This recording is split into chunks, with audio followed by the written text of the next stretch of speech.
I'm an ex-member of the EDL. I was a part of the EDL for 4 years. When the EDL first came about, I don't blame you joining them. I really, really don't.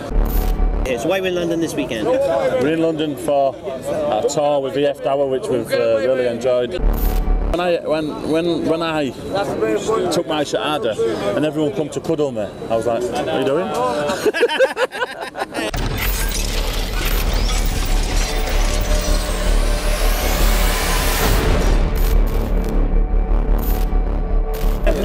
Okay, assalamu alaikum. I'm here with Isa.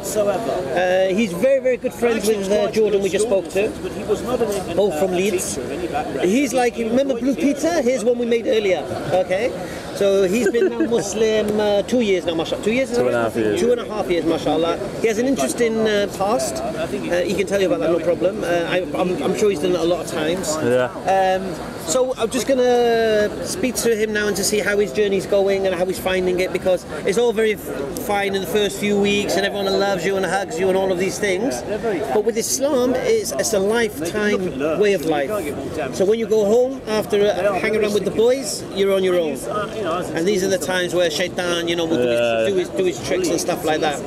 So yeah, just give us a basic background. We know. You can give your EDL background. That's not a problem. Assalamu alaikum rahmatullahi barakatuh. My name's Chris. I'm from Leeds and I reverted to Islam in 2015. I'm an ex-member of the EDL. I was a part of the EDL for 4 years, marching against the Muslims, marching against Darren, obviously. The ginger converts. All those bullied at school, ginger converts. Bullied at school, had no ginger friends, converts. lonely. Through emotional experiences, what happened in my past, growing up in a Pakistani dominant area, I became... There's a local nutcase from the park, or fruit cake. Run for the hills! Barking. Yeah, so I ended up joining the EDL and without reading the Quran and not reading any of the surahs of the Prophet ﷺ, and ended up having an art which was full of hate, and I ended up marching against, which we called Islamization, a takeover, a 5% of the population takeover. Now I've come away from all the hate, and I was into a lot of drugs and alcohol. Now I'm clean, two and a half years clean of drugs, alcohol, sleeping with women. I don't work on the doors anymore. I'm married now, alhamdulillah, and it's changed my life in many ways. I get on with my family a lot more. I'm not arguing with my family anymore. My brother took Shahada. Talk to me now. Yeah. So no, tell me this stuff. I want to know this stuff. So you're taking Shahada. How the family reacted at the time? Did they react badly? Well, at the time I took Shahada in Islam Bradford, and I didn't know it was getting filmed. And it went online and it got quite popular. Wow, yeah, well obviously put EDL in the title. So I never told anyone. I told one of my friends, who was a good friend from growing up. We went to Poland together, went to the England Euros. I rang him up and told him on that day, and then that's the last time he ever spoke to me. Really? He's blocked. I'm blocked still now, so he's never come back. So that affected me a little bit then. I'm getting phone calls left, right and centre saying, I've just seen a video online, is it you? Really? So I'm like, what video? Send me it. So they sent me the video and I'm like, oh. It's a big thing, man. It's a big thing, especially in Bradford, I can imagine. Well, I'm from Leeds. I went to Bradford. I met a guy at work called Bashir. He didn't know I was looking into Islam, and I rang him out of the blue because I was speaking to him and spending a bit of time with him just to understand. And I kind of like took him as like an understanding because he didn't push it on me. And I always thought the Muslims were here to convert. And there are a lot of sorry, I'm going to show you that. But I was just thinking about, this EDL thing. Look, when the EDL first came about, I don't blame you joining them. I really, really don't. because it started off, was it Muslim bombers off our street, Muslim bombers off our street, and my main point was Adam Chowdhury and yeah, that's what I'm saying to you. The crew. So the terrorism and all that. Now, me personally, I'm against Muslim bombers on our streets. Yeah, because my families could be victims. And I said this to some people. Look, if, for example, you're an English guy and there is Muslim bombers on your street, and they explode a bomb, who's the victim? You could be the victim. Okay. Oh, they don't think about. But we, as Muslims, if there's a bomber on our street and they explode a bomb, I could be a victim of that bomb. There's no discrimination. And my children could be indoctrinated into doing something like that, yeah? And I have to face the backlash of the locals thinking I'm responsible for that. So I've got three problems, yeah? And the really sad thing I felt about that was whenever there was a bomb, we Muslims were praying, oh please not a Muslim, not a Muslim. And the EDL kind of characters are like, oh yeah, someone Muslim done this, so we can beat them with it, do you get me? Yeah, and it's so ironic, subhanAllah. So like I said, I would have marched against Muslim bombers, and then you had the Muslim pedos, these grooming gangs and all that. I did a video about that. Yeah, I've seen that.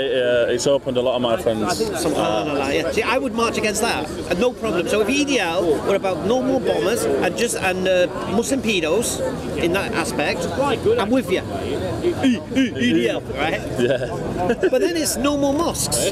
Then it's ban the burqa. And here's the irony: you in one actually saying no more mosques, and then you're saying don't pray in the streets. Come on, man, what do you want us to do? Well, what we've got to recognise is when I joined the EDL, when Ajum Chowdhury went to prison, it turned to the mosques. So you're right in what you're saying, because it went from Ajum Chowdhury off our streets to mosques. Do you get what I'm saying? What you've just said there is like you've said it'll go to the burqa, then it'll go to the... No, it did very quickly. But it'll carry on like that. That's the problem. No, because what I seen was this, yeah, that you can unite a people on a common cause quite easily, and especially if you look at the EDL members, not you included, a lot of them are disenfranchised anyway, from what I've seen of the marches, yeah, and they felt a sense of belonging, this brotherhood, this camaraderie that they never really had before. Getting together. I think a lot of the football hooligans turned from because there couldn't be a football hooligan anymore. It was somewhere to let off their self-esteem.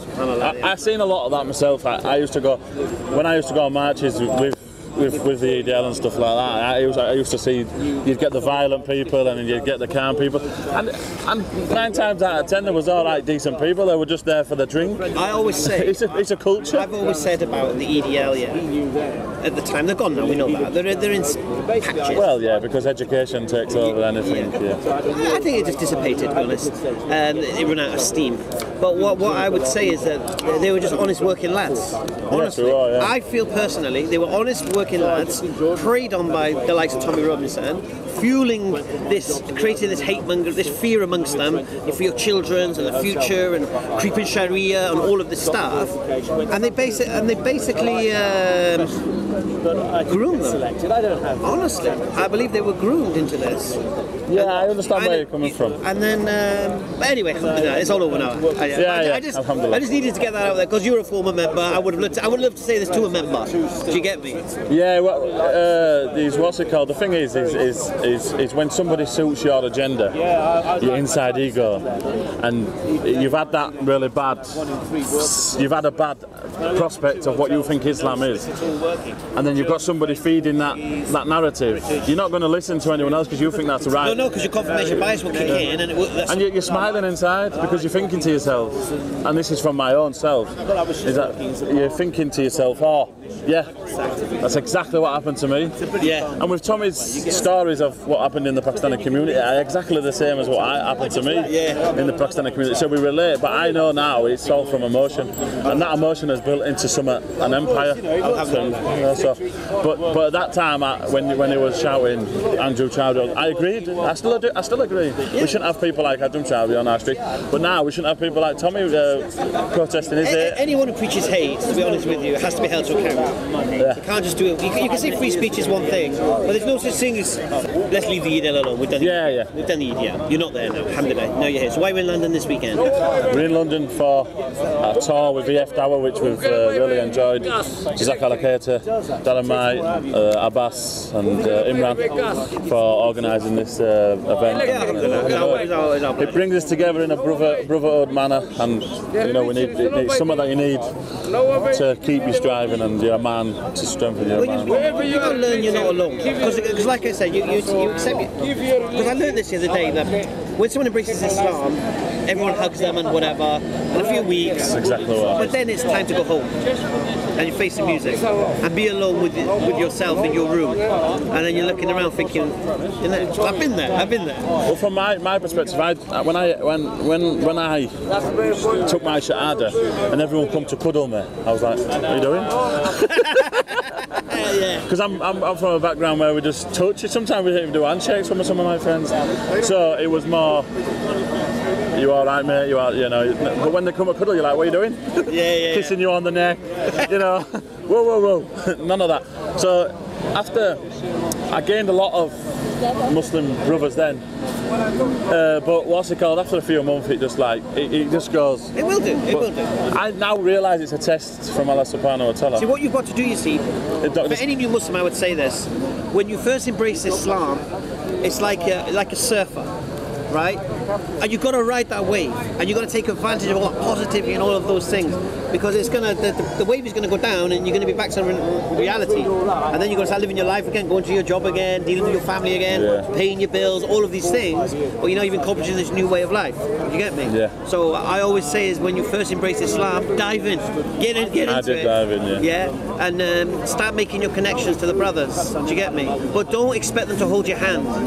That's one thing I did. Yeah. Don't, because what happens, you see, I expected if you embrace Islam and the brothers hold your hand, you feel secure, yeah? And you're like a child that's never let to walk on the road. Do you get me? And when that person will let to hold your hand, you're now in a situation you don't know what to do. I'll tell you what I could leave you with, actually. What would your advice be to somebody who's been sparked into looking at Islam and interested in Islam? My advice is to go slow, take things baby steps, because trying to run before you can walk is... Go slow in what sense? When they become Muslim or before they're Muslim? You know, if they're looking into Islam and they've got that belief and the know inside, is that they straight away should take the shahada, not delay the shahada. But once you embrace Islam, it's not a race, it's a marathon. Allahu Akbar. London Marathon today as well, isn't it? You did that deliberately. Yeah. No, and one more thing I was going to add to that is that, you know, just learn your 5 pillars of well, that's the standard. Your 5 pillars and your 6 pillars of man, because something I didn't do. Yeah. So. No, you've got to have a foundation. Because when you have a foundation, you can't build a house without a foundation. Mine all fell down. I had to go back. After 10 months, I had to go back to the beginning. Something like that. No, it doesn't matter. Yeah. It doesn't matter. Because like you said, this is a lifetime choice, and you can spend the rest of your... And people say to me, "Oh, I need to read the Quran and understand this. How do I understand this hadith?" La. The rest of your life will be spent doing this. Alhamdulillah. Yeah, Islam's an ocean. So once you take shahada, that's it. Then you're on your journey. Would you believe it? Because I have people come to me saying they're interested in Islam, and I always ask the 2 propositions. If they believe in those 2 propositions, bear witness to that, and start your journey. Yeah. Chris? Jazakallah khair. Is it Chris or Isa? What do you prefer? Anna. Oh, yeah. Same as me. Take care, bro.